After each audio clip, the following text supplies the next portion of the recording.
Dom Afonso VI era filho de Dom João IV e Dona Luísa de Gusmão e nasceu em Lisboa em 21 de agosto de 1643. Subiu ao trono em 1656 e faleceu aqui, neste Palácio Nacional de Sintra, em 12 de setembro de 1683, depois de ter abdicado da coroa em 1667. Chamaram-lhe o Vitorioso porque durante o seu reinado realmente sucederam as mais brilhantes vitórias de Portugal na Guerra da Aclamação e aquelas que decidiram a Guerra da Aclamação. No entanto, não podemos esquecer que essas vitórias, muito mais do que a ação do rei, se devem à ação do seu escrivão da puridade, primeiro-ministro, o terceiro conde de Castelo Melhor. Dom Afonso VI foi um infeliz. Era diminuído fisicamente, não tanto mentalmente. E foi um homem incompreendido pela própria história.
Pouco antes de morrer, Dom João IV nomeou a rainha Dona Luísa de Gusmão regente do reino.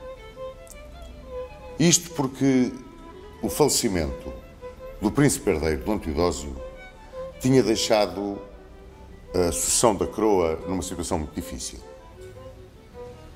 O filho segundo, o infante Dom Afonso, quando tinha 3 anos, tinha sofrido uma meningite. E essa meningite tinha-o deixado, reduzido na sua capacidade de raciocínio e de atividade física. Teve durante muito tempo hemiplégico do lado direito, conseguiu recuperar um pouco, mas tinha uma grande dificuldade em mexer a mão direita, o braço direito, cocheava um pouco, tinha profundas alterações de comportamento e não apresentava de forma nenhuma condições para deixar em perfeita confiança Dom João IV quando se sentiu aproximar do fim. Além da regência do reino na minoridade, portanto, do seu sucessor, Dom João IV deixou também a Dona Luísa de Gusmão a tutoria do infante Dom Pedro, da infanta Dona Catarina e de Dona Maria, uma sua filha bastarda que era religiosa encarnida. Assim, Dona Luísa de Gusmão subiu à regência e exerceu-a brilhantemente.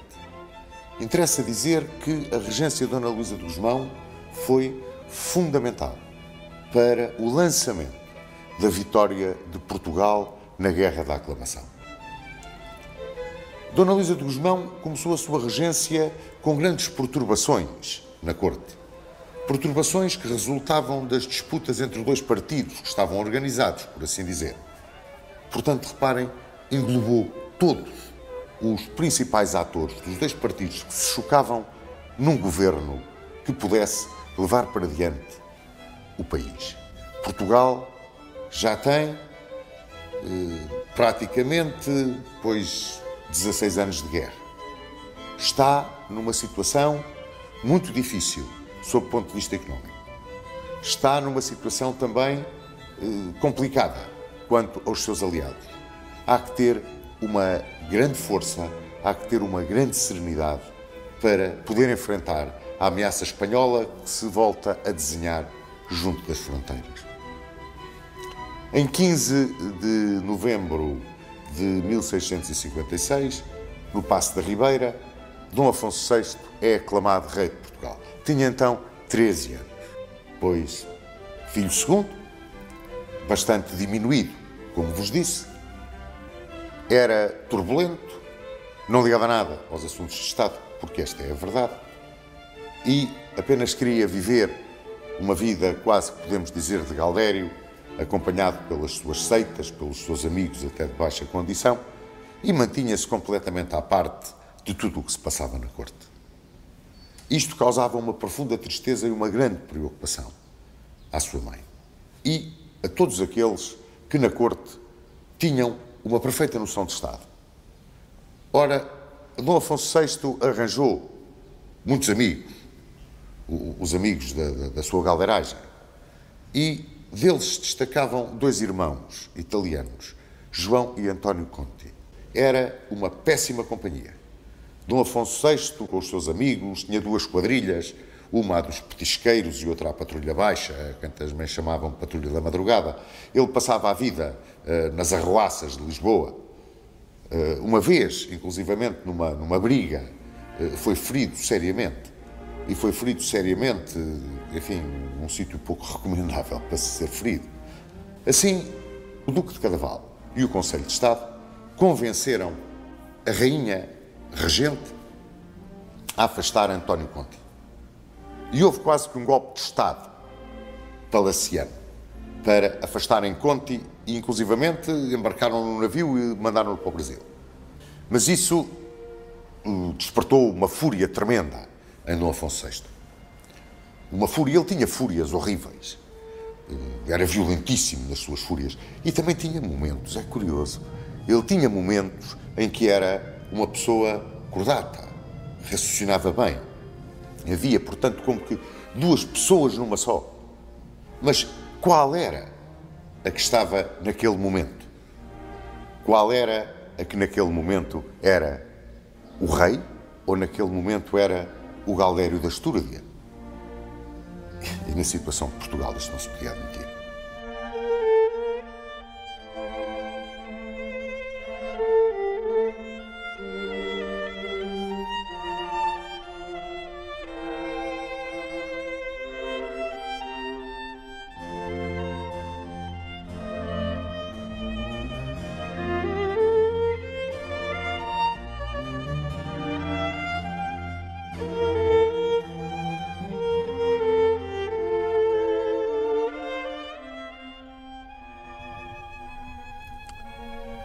Diz aqui, na placa comemorativa do terceiro centenário das Linhas de Elvas, colocada em 1959 no padrão que lembra essa grande batalha da Guerra da Aclamação, que os portugueses de hoje não esquecem os seus heróis. Será que no início do século XXI podemos dizer a mesma coisa? Eu estou convencido que sim. Quase que diria que tenho a certeza que sim. Que os portugueses de hoje se lembram e respeitam a memória dos seus heróis, tal e qual o fizeram os portugueses de antes, os portugueses de sempre e como sempre farão. Estávamos então no início de 1659 e no campo internacional a Espanha e a França preparavam-se para fazer a paz. Tal situação ia libertar forças espanholas para virem contra Portugal e foi isso que sucedeu. O nosso geral Conde de São Lourenço levantou o cerco de Badajoz, com o qual procurava aliviar a pressão que o Conde de Saint-Germain fazia sobre o território português e recolheu a Elvas. Foi nomeado comandante do exército da Extremadura espanhola Dom Luís Mendes de Haro, um dos melhores generais de Filipe IV, e veio pôr cerco à Praça de Elvas. Começou por conquistar as alturas do convento de São Francisco. João Mendes de Vasconcelos tentou libertar aquelas alturas do convento de São Francisco, mas não conseguiu. Foi mandado recolher a Lisboa. Comandando a Praça de Elvas ficava Dom Sancho Manuel, como seu braço direito, Pedro Jacques de Magalhães, e começaram a preparar a defesa. Entretanto, Dom Luís de Haro ia paulatinamente cercando a fortaleza. André de Albuquerque e Afonso Furtado conseguiram tirar a cavalaria da praça e levá-la para Estremoz. E em Estremoz estava Dom António Luís de Menezes, conde de Cantanhede. Formou-se em Estremoz um exército de socorro para levantar o cerco da Praça de Elvas. Veio de Estremoz para Elvas, na direção do Alto dos Mortais, passando onde está este monumento, este padrão evocativo. Conseguiu-se estabelecer uma relação, uma comunicação entre a força que estava dentro da praça e a força de socorro. Quando aqui chegou a força de socorro, com uma salva de artilharia, informou Dom Sancho Manuel dentro da praça que tinha chegado. Iniciou-se então o assalto às linhas de Elvas. Foi uma batalha extraordinária, comandada pelas forças de socorro dirigidas pelo conde de Cantanhede. Durante essa batalha, todas as virtudes do soldado português vieram à sua superfície. A tenacidade, a coragem, a decisão, o espírito de sacrifício, o empenhamento, tudo. Sobre Elvas caía um grande nevoeiro nessa manhã e, aproveitando o nevoeiro, as forças de socorro aproximaram-se da linha espanhola e romperam-na. Metidos entre o fogo da força que chegava e a força que estava dentro da praça, metidos entre esses dois fogos, os espanhóis vacilaram, as linhas romperam-se e nessa terça-feira, 14 de janeiro de 1659, Portugal ganhava a sua primeira vitória de grande transcendência na Guerra da Aclamação. Daqui saía Marquês de Marialva, Dom António Luís de Menezes, conde de Cantanhede. Dom Sancho Manuel era feito conde de Vila Flor. Portugal ganhava ânimo e ganhava força. O mesmo ânimo e a mesma força que começavam a faltar do lado espanhol. No entanto, em 1665 assinou-se a Paz dos Pirineus. A França e a Espanha já não estavam mais em guerra.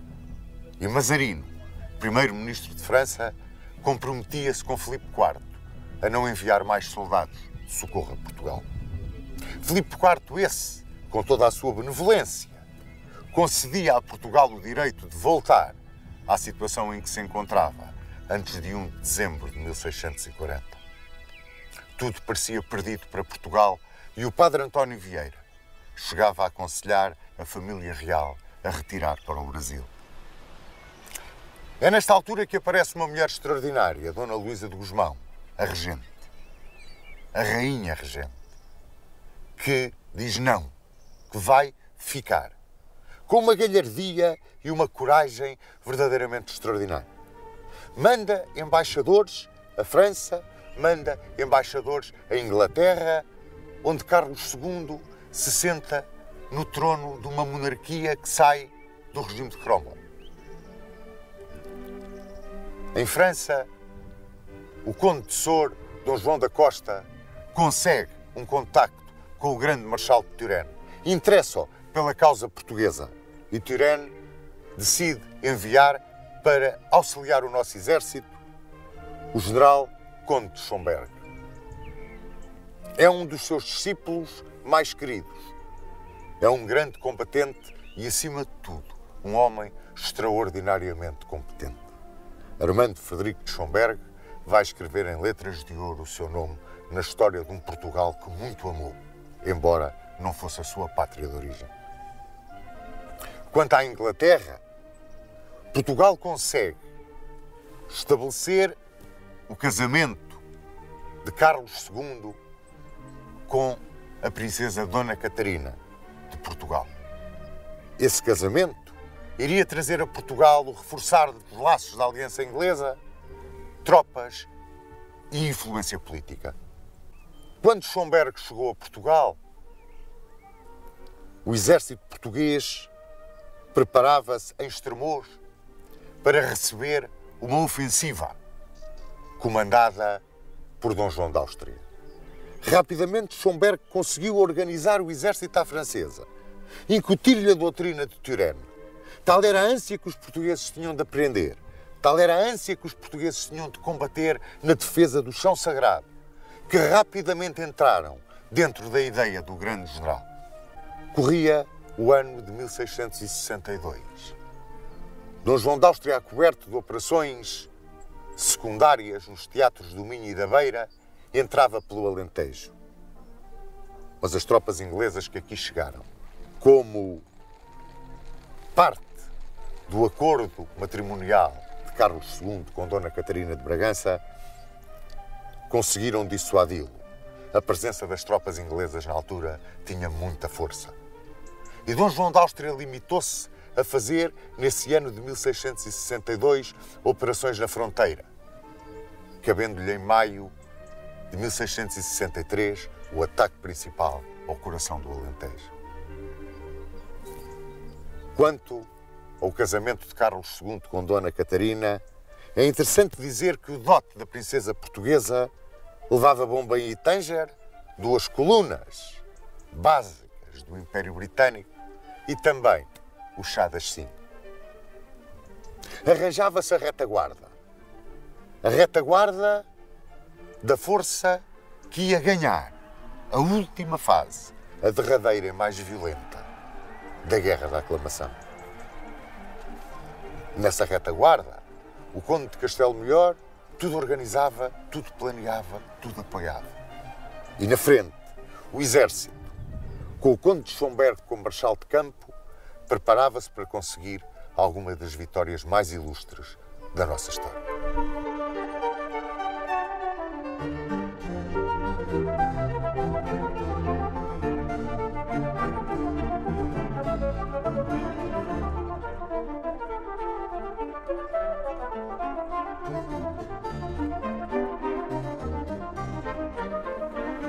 Quando António Conti foi mandado para o Brasil, na sua fúria contra a decisão da rainha, na sua fúria contra a decisão do Conselho de Estado, Dom Afonso VI viu-se acarinhado pelo jovem Dom Luís de Vasconcelos e Sousa, o terceiro Conde de Castelo Melhor, e por um velho fidalgo, aristocrata, um ótimo diplomata, António de Sousa Macedo. E estes dois homens, naquele ano de 1662, apoderaram-se, sem dúvida nenhuma, da fraquíssima estabilidade do reino. Apoderaram-se de Dom Afonso VI, para bem de Portugal, sem dúvida nenhuma, numa altura em que tudo parecia quase perdido para a causa portuguesa. E, no entanto, não estava. E não estava porque o trabalho de Dona Luísa de Gusmão tinha sido brilhante. Brilhante. Durante o período em que exerceu a regência, que acaba com o golpe de Castelo Melhor, recolhendo-se Dona Luísa de Gusmão ao convento do Grilo. Ora, qual é a herança que a Portugal deixa na Guerra da Aclamação, Dona Luísa de Gusmão? Deixa a preparação do país para o primeiro passo, o primeiro andamento dessa fase decisiva que se vai verificar em 1659 nas linhas de Elvas. Mas mais do que tudo, em 1661 consegue, através da ação brilhantíssima do grande diplomata Dom Francisco de Sousa Coutinho, estabelecer uma paz com a Holanda. Essa paz é capital para Portugal, sobretudo porque nos garante o Brasil e sobretudo porque nos garante também a liberdade entre Angola e o Brasil, a liberdade de circulação. Angola era capital, o Brasil era capital. Tão importantes que o padre António Vieira dizia, relacionando as duas colónias, sem pretos não há Brasil e sem Angola não há pretos. E eram fundamentais Angola e o Brasil. Mas mais, Dona Luísa de Gusmão preparou as alianças de que Portugal viria a usufruir.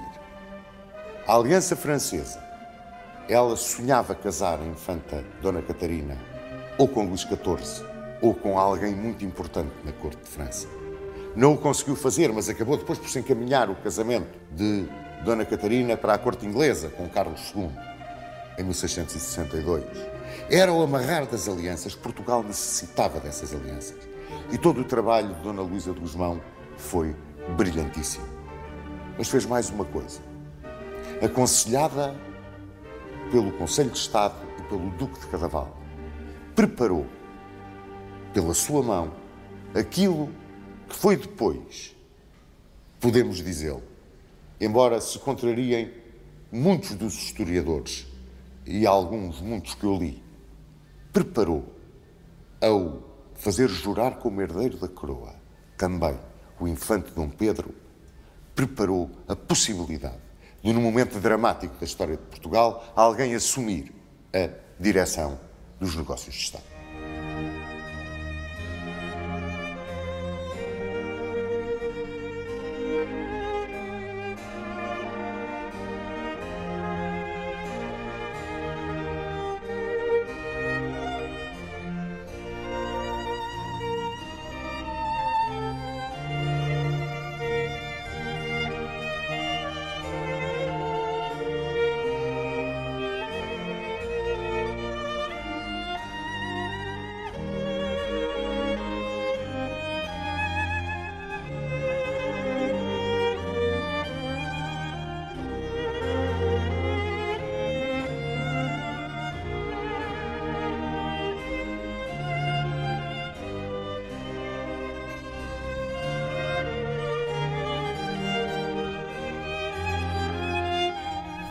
Foi aqui, em pleno coração do Alentejo, neste chão sagrado dos Montes Claros, que se travou a batalha que decidiu a Guerra da Aclamação.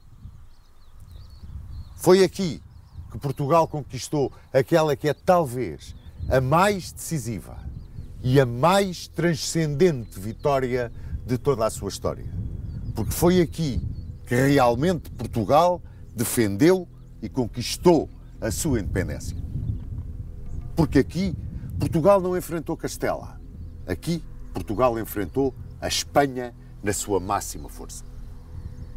Para se chegar a Montes Claros, travou-se e traçou-se o último caminho, o último esforço da Guerra da Aclamação. Começou no mês de maio de 1663, quando Dom João da Áustria lançou o seu ataque sobre o Alentejo na direção de Lisboa. Em Estremoz, o exército português, comandado pelo Marquês de Marialva e com a assistência ao conselho do Conde de Schomberg, deixou-os passar. Deixou passar os espanhóis a caminho de Évora porque esperavam, contra as muralhas de Évora, esmagá-los da mesma forma que o tinham feito nas linhas de Elvas. Mas no dia 14 de maio de 1663, Évora rendeu-se. Toda a operação planeada caía pela base. A Dom João da Áustria ficava aberto o caminho de Lisboa. Surge então todo o poder, toda a genica, toda a alma, toda a garra do Conde de Castelo Melhor. Rapidamente mobiliza forças. Traz do norte e da Extremadura tropas para o Alentejo. Arranja o potencial suficiente para que Dom João da Áustria não possa passar. E os espanhóis vêm-se obrigados a retirar. E é durante essa retirada que no sítio do Ameixial, não muito longe do chamado Canal, no dia 6 de junho de 1663, o exército português, comandado por Dom Sancho Manuel e pelo Conde de Schomberg, vence os espanhóis numa batalha que foi de extraordinária importância. Na corte, o que é que sucedia então? Criava-se o partido contra Castelo Melhor. Criava-se o partido de apoio ao infante Dom Pedro. E era natural que assim sucedesse. Dom Afonso VI continuava na sua vida de gaudério, nas suas noitadas em Lisboa, sempre acompanhado por 2 quadrilhas de rufias. Não era bem aquilo que um rei de um país em guerra e de uma guerra decisiva devia fazer. No convento do Grilo, ou Palácio do Grilo, Dona Luísa de Gusmão apoiava o infante Dom Pedro. Castelo Melhor, tão preocupado com a condução das operações no Alentejo, não se apercebia bem do que lhe estava a suceder. Entretanto, no Minho, as operações continuavam. O Marquês de Viana atacava Monção. E quem defendia Monção era Helena Pérez. Na Beira, em Castelo Rodrigo, Pedro Jacques de Magalhães conseguiu uma extraordinária vitória. E aqui no Alentejo, o Marquês de Marialva lançava-se sobre Valência de Alcântara. Chegávamos ao mês de junho de 1665. Chegávamos aqui, a essa quarta-feira, 17 de junho de 1665, aqui ao campo de batalha dos Montes Claros. A Espanha ia fazer o seu esforço derradeiro, o seu esforço decisivo para conquistar Portugal. Entregava o comando do seu exército ao Marquês de Caracena, a quem chamavam o Marte Espanhol, e era um exército enorme, com perto de 30 mil homens, que, saindo de Badajoz, evitando Elvas e indo por cerca Vila Viçosa, se preparava para fazer a mesma manobra do Duque de Alba, uma forte esquadra que saía de Cádiz e que os iria embarcar em Setúbal, Cascais, para marcharem sobre Lisboa, numa repetição do que tinha sucedido em 1580. Puseram cerca Vila Viçosa e de Estremoz saiu o exército português comandado pelo Marquês de Marialva. E veio pelo caminho de Rio de Moinhos, com os seus esquadrões de reconhecimento à frente, chegar a este campo. Só que os espanhóis, em Vila Viçosa, souberam da manobra e anteciparam-se. E quando aqui chegaram os esquadrões de reconhecimento portugueses, viram, refulgente de armaduras, brilhante de bandeiras, o exército espanhol a formar em linha de batalha. Tinham apanhado os espanhóis o ponto fundamental, o terreno mais importante deste campo de batalha, o Alto da Vigária. Nós ocupámos o Cabeço dos Mouros e toda a linha que vai até à Ribeira de Lucifécio e aos contrafortes da Serra d'Ossa. A Batalha de Montes Claros travou-se num grande choque. As forças que saíram do Alto da Vigária chocaram com as que estavam no Cabeço dos Mouros.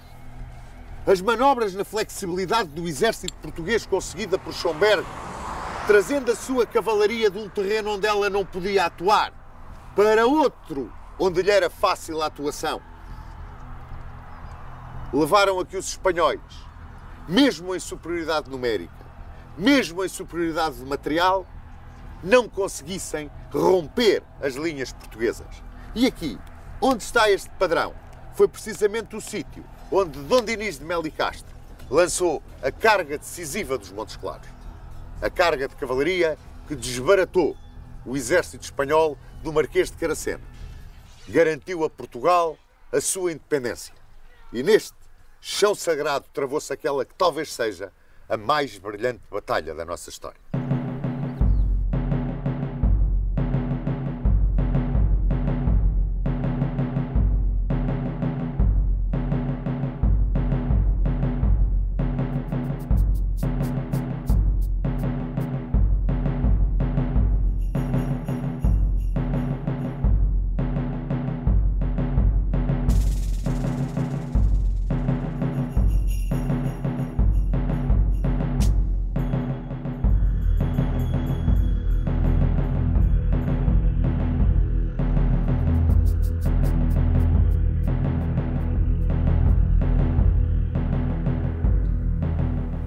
As grandes vitórias da Meixal, Castelo Rodrigo, Montes Claros, na realidade deixaram Portugal numa situação privilegiada, para conseguir uma paz de vantagem com a Espanha. Mas a guerra continuou. E a guerra continuou com Portugal procurando também encontrar laços ainda mais fortes com os seus aliados. Aquele em quem a corte portuguesa mais confiava, aquele aliado que nos estava mais próximo, era naquela altura a França. E foi precisamente na corte francesa que Portugal foi procurar uma rainha, uma esposa para Dom Afonso VI. A escolhida foi uma prima co-irmã de Luís XIV, chamavam-lhe a Grande Mademoiselle. E também na corte francesa se foi procurar a noiva para o infante Dom Pedro. E para ele escolheu-se a duquesa de Nemours, Mademoiselle d'Aumale, Maria Francisca Isabel de Saboia. Quando o Marquês de Sade chegou à corte de Paris para tratar diplomaticamente destes matrimónios, sucede que a Grande Mademoiselle não quis casar com o rei de Portugal. E não quis casar com o rei de Portugal porque estava apaixonada pelo Duque de Lausanne. Ela nunca foi feliz. Mas essa paixão determinou que para Portugal viesse como rainha Mademoiselle d'Aumale, a duquesa de Nemours, Maria Francisca de Saboia. Ao infante Dom Pedro destinaram Mademoiselle de Bouillon, sobrinha do Marechal de Turenne, o grande amigo de Portugal. Este foi o negócio que fez o Marquês de Sade. Chegou a Portugal contentíssimo com o negócio feito. Só que quem não gostou nada do negócio foi o infante Dom Pedro. E ou porque o infante Dom Pedro soubesse realmente que Mademoiselle d'Aumale era a rapariga mais bonita da corte de França, ou porque quisesse contrariar Castelo Melhor, de quem não gostava, e que tinha sido, por assim dizer, o patrocinador deste matrimónio, a verdade é que o infante Dom Pedro retirou-se para Queluz, acompanhado pelos seus mais fiéis companheiros, aqueles que constituíam a nata da facção anti-Castelo Melhor na corte portuguesa. Pois, com este grupo, o infante foi para Queluz, quando morreu a rainha Dona Luísa de Gusmão. Estávamos no verão de 1666. 2 de agosto de 1666. Chega a Portugal Dona Maria Francisca Isabel de Saboia, Mademoiselle d'Aumale, duquesa de Nemours, nascida praticamente no trono de França, conhecedora da corte francesa, uma mulher linda. Chegou a Portugal e por ela logo se apaixonou Dom Afonso VI. O infante Dom Pedro nunca se esquecera que ela tinha sido, inicialmente, a sua prometida. A verdade é que a nova rainha cedo se quis apropriar não só do coração do rei, mas da condução dos próprios negócios do Estado. Assistia aos Conselhos de Estado. Tinha grandes intervenções nesses Conselhos de Estado. O abade de Saint-Romain, que era o embaixador de França, escreveu a Luís XIV dizendo-lhe que a rainha se tinha apropriado completamente de Dom Afonso VI e que este dizia ao escrivão da Puridade, primeiro-ministro, o conde de Castelo Melhor, que ouvisse sempre a rainha antes de tomar decisões importantes de Estado. Criara-se à volta de Dona Maria Francisca o chamado Partido Francês.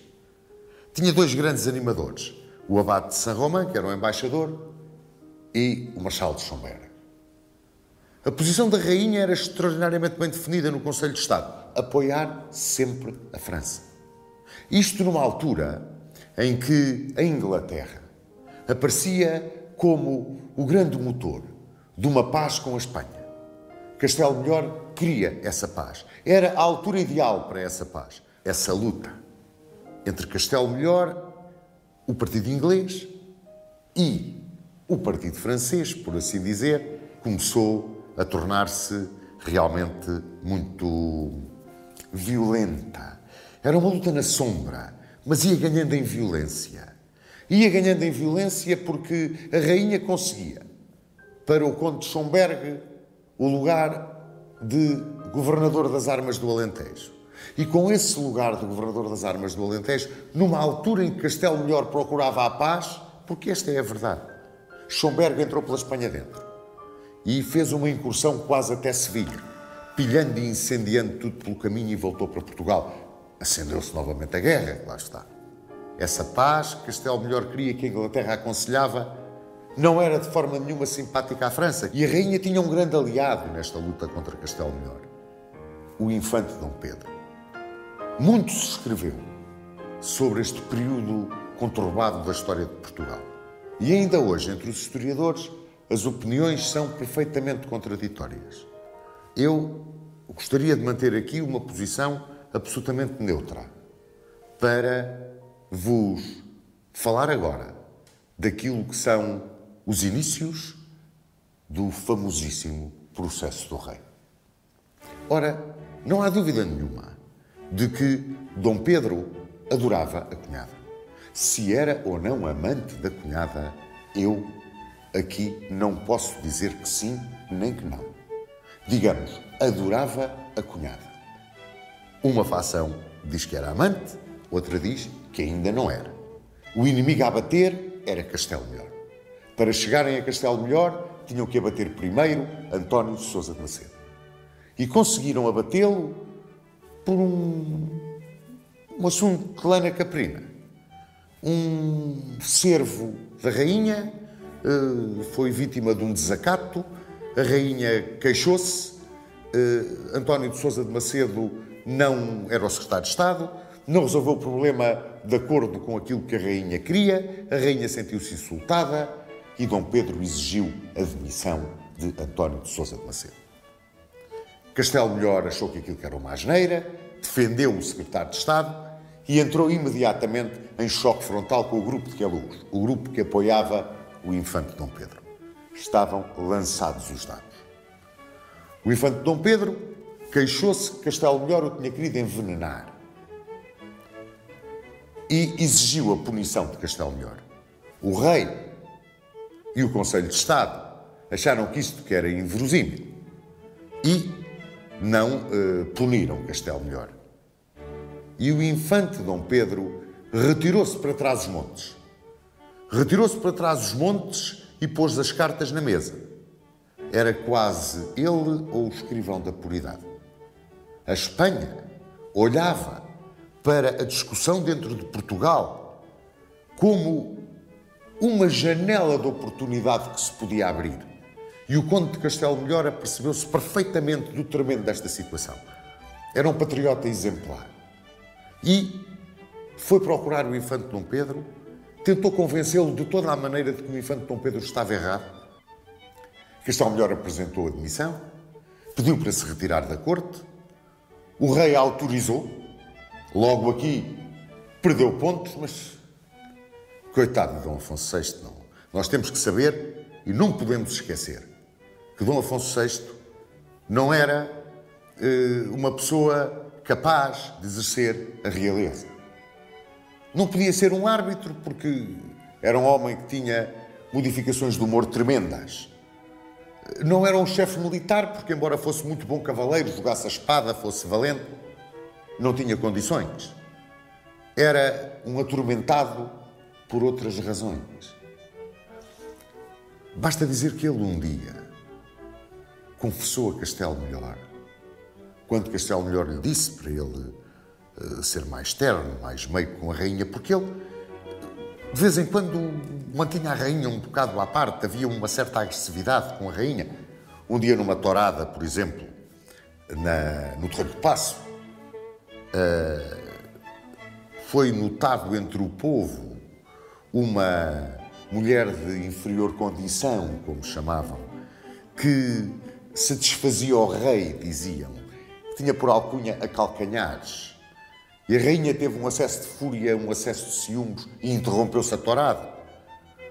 Castelo Melhor queria, porque tinha arranjado o casamento, queria empurrar Dom Afonso VI para Dona Maria Francisca. Mas Dom Afonso VI disse-lhe a chorar: aquilo que querem que eu faça não sou capaz. Isto está escrito. Ora, quando se dá a saída de Castelo Melhor, Castelo Melhor sai com a garantia de que nenhum mal lhe sucederá. Vai para Torres Vedras e de Torres Vedras, onde esteve a descansar num convento, vai para o Bussaco. Mas mandaram persegui-lo. Dom Pedro mandou-o perseguir. A verdade é que ele teve que fugir, porque este é o termo que tem que se usar. Teve que fugir. E os frades do Bussaco salvaram-lhe a vida. A partir do momento em que Castelo Melhor é arredado, começa, sem dúvida nenhuma, um assalto a Dom Afonso VI. A história. Esse assalto dá-se quando se procura um sucessor para Castelo Melhor. Correm vários nomes. Henrique Henriques de Miranda, o próprio Sousa de Macedo, mas em outubro de 1667, Dom Pedro sai à rua com os seus partidários, com muito povo, vai ao paço, diz ao rei que o quer salvar, quase que lhe pede o mando do país. A Câmara de Lisboa quer reunir cortes. Querem, de uma vez por todas, acabar com aquele estado de confusão. Perigosíssimo, porque Portugal está em guerra. Ora, neste momento, os amigos que restam a Dom Afonso VI pedem que vá para o Alentejo para junto do exército. E, de repente, Dona Maria Francisca Isabel de Saboia abandona o paço e refugia-se no convento da Esperança. O rei quer ir lá buscá-la, quer ir lá com tropas. E o infante Dom Pedro pede ao rei para não exercer violências, que ele, infante Dom Pedro, vai procurar trazer a cunhada à razão. Também está escrito, como também está escrito, que no convento da Esperança a rainha declara-se donzela. Diz que é donzela tal como chegou de França, porque Dom Afonso VI era impotente. Está escrito. E mais, pede para regressar à França e que lhe seja devolvido o dote. E deixa isto escrito numa carta a Dom Afonso VI. A partir daqui, levanta-se um problema tremendo a Portugal. O escândalo que seria em todas as cortes da Europa. O rei português impotente. A rainha, tal e qual como chegou. Mas o que é isto? Mas pior ainda, o dote. O dote já foi gasto na guerra. Já não há dote. E também não há dinheiro para pagar o dote. Será que o abade de São Romão estava por trás disto? Será que a paz dos Pirineus entre a França e a Espanha tinha alguma coisa por trás disto? A rainha pede um processo de nulidade matrimonial. Esse processo de nulidade matrimonial é aberto. São ouvidas testemunhas de todas as condições sociais. As declarações são arrasadoras para o rei. Há algumas, inclusivamente, chegam a ser infames.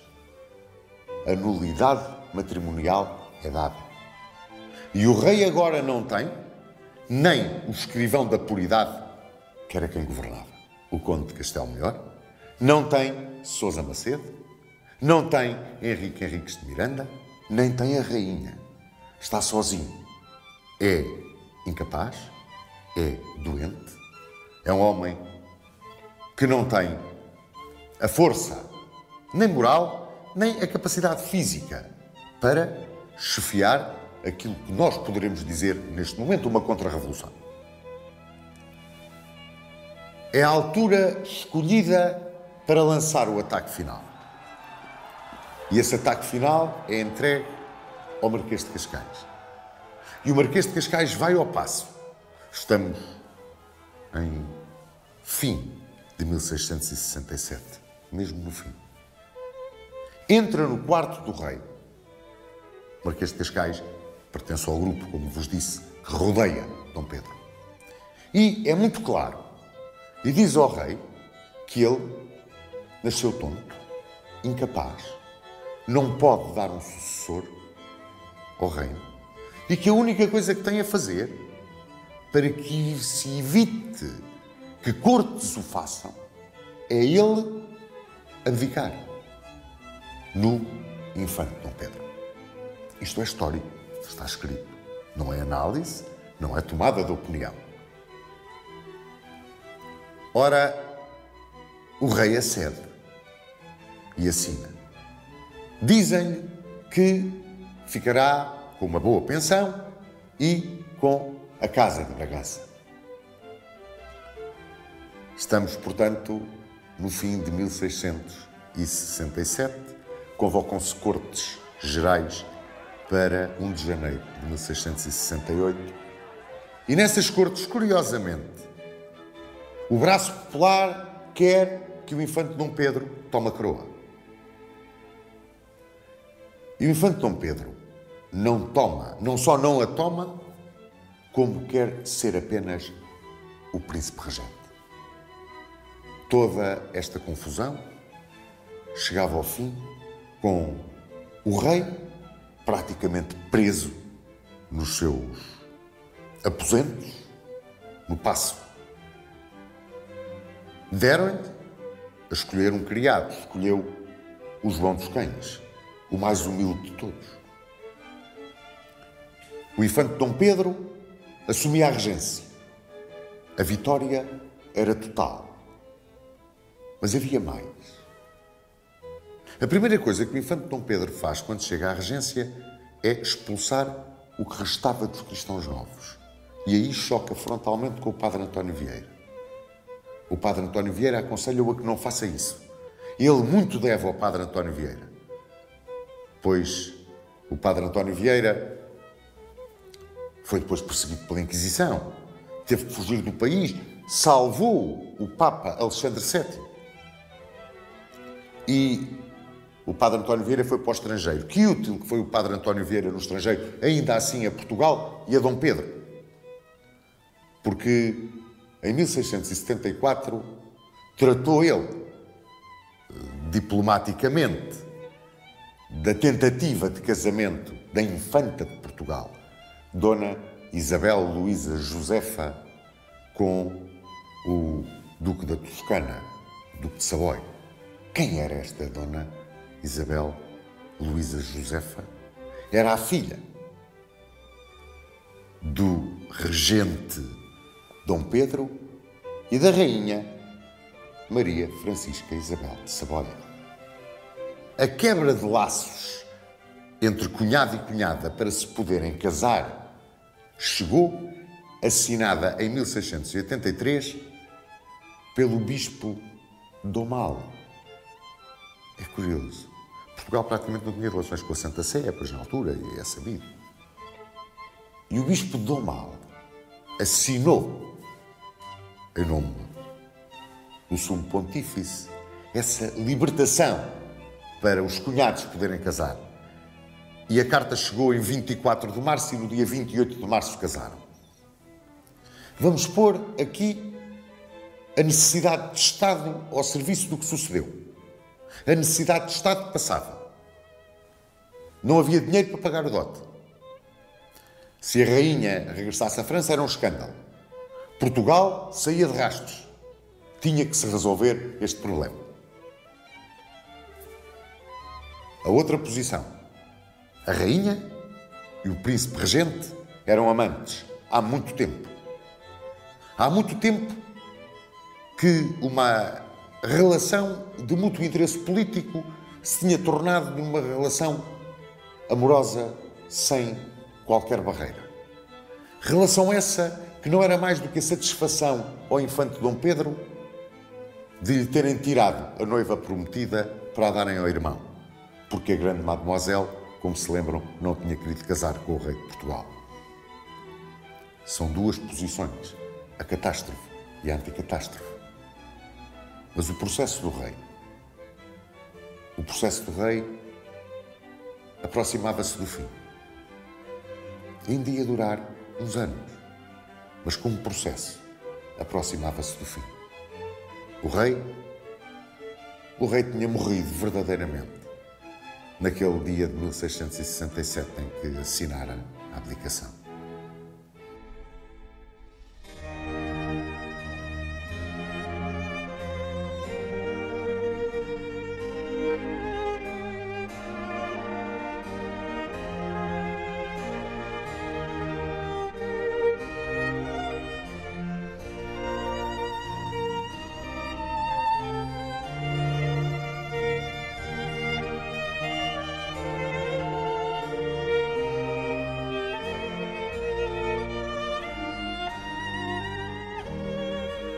13 de fevereiro de 1668, assina-se a paz com a Espanha.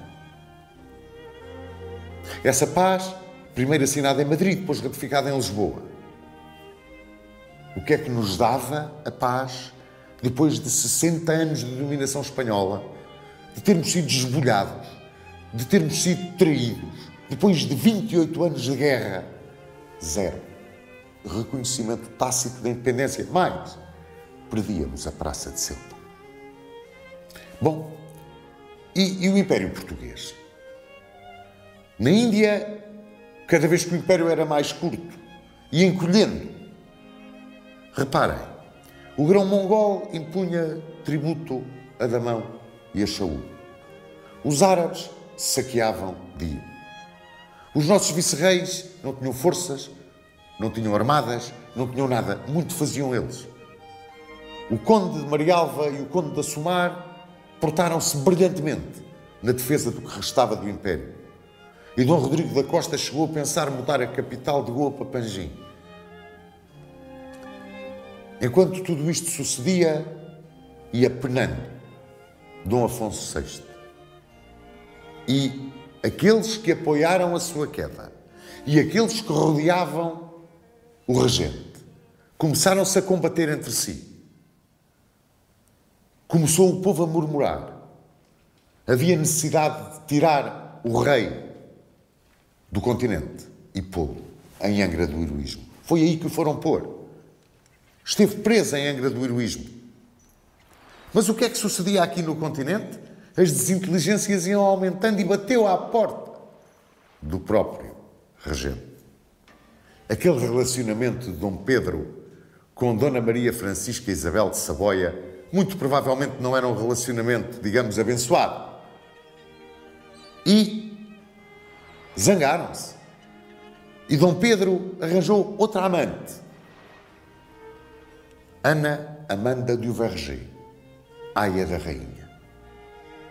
E a rainha foi posta de lado. Completamente de lado. O escândalo foi imenso. Os partidários do rei, e o rei era Dom Afonso VI, reuniram-se. E o embaixador de Espanha, o conde de Humanes, fez o pior que podia fazer. Foi aliciar os amigos de Dom Afonso VI para o rapto rocambolesco de Dom Afonso VI dos Açores, levá-lo para a Espanha, casá-lo com a rainha viúva de Espanha, Maria Ana da Áustria, e casar a bastarda, recolhida em Carnide, a bastarda de Dom João IV com Dom João da Áustria, e depois voltar a Portugal para agarrar a coroa. Foram descobertos, é claro, supliciados, o embaixador de Espanha expulso da corte e o rei. O rei, para que nenhum rapto se pudesse fazer, foi trazido dos Açores de volta para aqui, para Sintra, para este quarto onde estamos. E aqui passou 9 anos. 9 anos aqui neste quarto. Saía daqui para ir ouvir a missa aqui ao lado, na capela. onde não ia a capela, ficava numa espécie de um coro, coberto com uma grade, uma rede, para que não o pudessem ver. No dia 12 de setembro de 1683, chegava ao fim o drama de Dom Afonso VI. Podia-se dizer, concluía-se o processo do rei. Morria de uma hemorragia cerebral. Aqui neste quarto em Sintra. Dona Maria Francisca Isabel de Saboia não lhe sobreviveu muito. Estava só no Palácio de Palhavã e ali morreu em 27 de dezembro também de 1683. Quando foram oferecer a coroa ao príncipe regente, o futuro Dom Pedro II, ele esteve para não aceitar. Diz Rocha Martins que esteve para a dar à infanta Dona Isabel Luísa Josefa, que, segundo Rocha Martins, era extraordinariamente parecida com o irmão. Chegava ao fim o reinado de Dom Afonso VI. Chamaram-lhe vitorioso. Foi um reinado glorioso para Portugal. Nele se conseguiu a grande vitória da Guerra da Aclamação. Nele também se estreitaram laços com a Inglaterra. Não podemos esquecer o casamento da infanta Dona Catarina de Bragança com Carlos II. Para a Inglaterra, levou Bombaim, Tanger, o chá das 5 e a marmelada de laranja. Foi um reinado onde brilhou a figura insigne de um patriota extraordinário e de um dos grandes estadistas da história de Portugal. Dom Luís de Vasconcelos e Sousa, o terceiro conde de Castelo Melhor. De Dom Afonso VI como rei, e esta é a verdade histórica. Pouco ou nada há a dizer.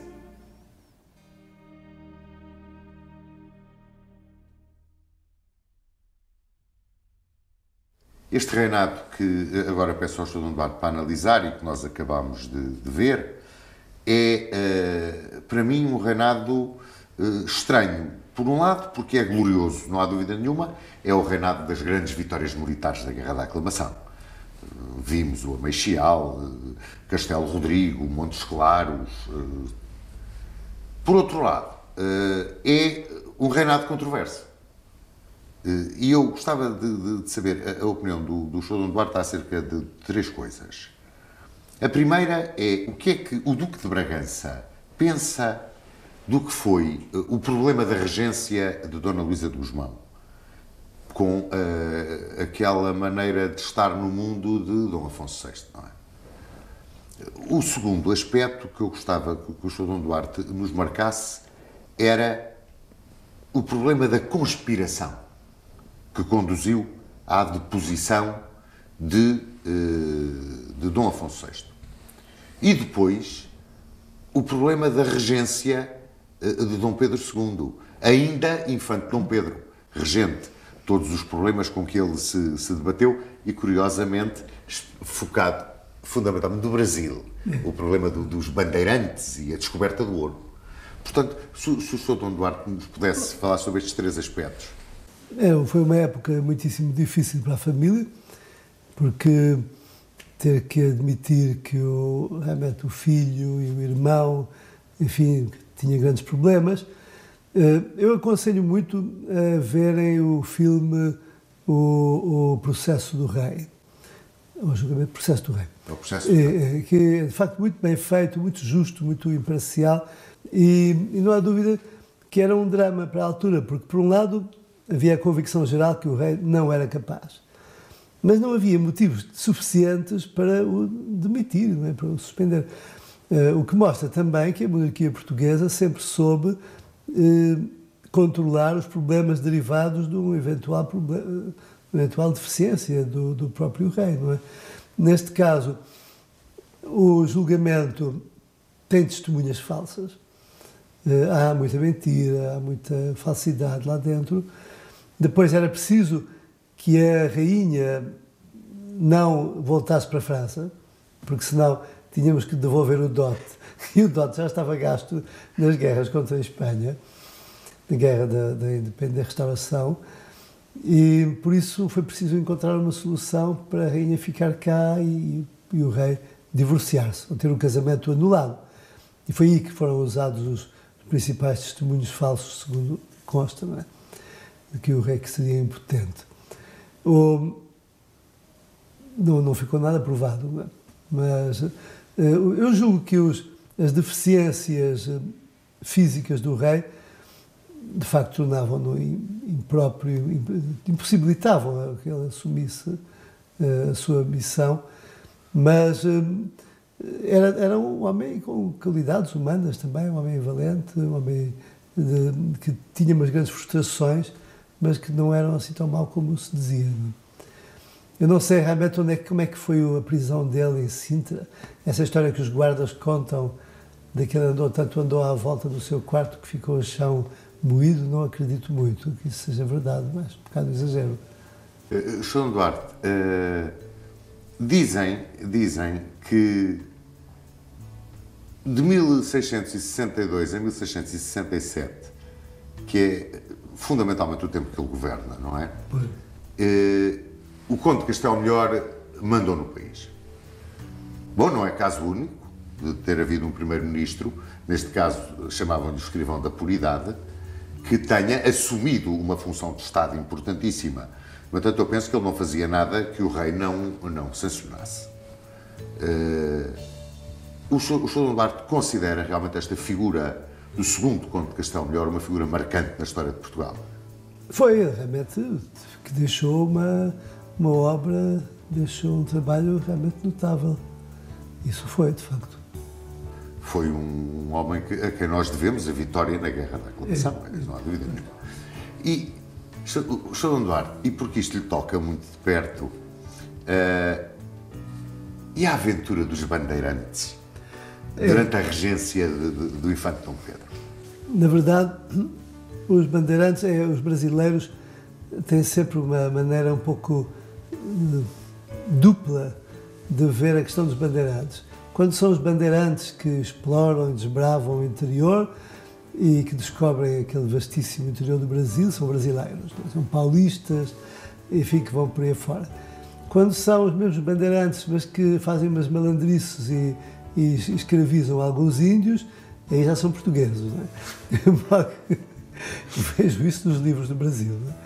E não há de mais agora que realmente a força dos portugueses que foram para o Brasil, e dos seus filhos, netos, enfim, e conseguiram criar o maior país das Américas, da América do Sul, um país que mantém uma unidade nacional, apesar de uma enorme diversidade geográfica e até uma certa diversidade cultural,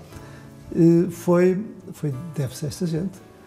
E deve-se também, mais tarde, à monarquia brasileira, a partir de Dom Pedro I e Dom Pedro II, que souberam manter a unidade, enquanto que a América Espanhola, uma vez independente, desagregou-se completamente numa dúzia de países que até fizeram guerras uns contra os outros, não é? Mas valeria a pena nós, em Portugal, estudarmos melhor a epopeia da criação do Brasil, que é qualquer coisa de extraordinário.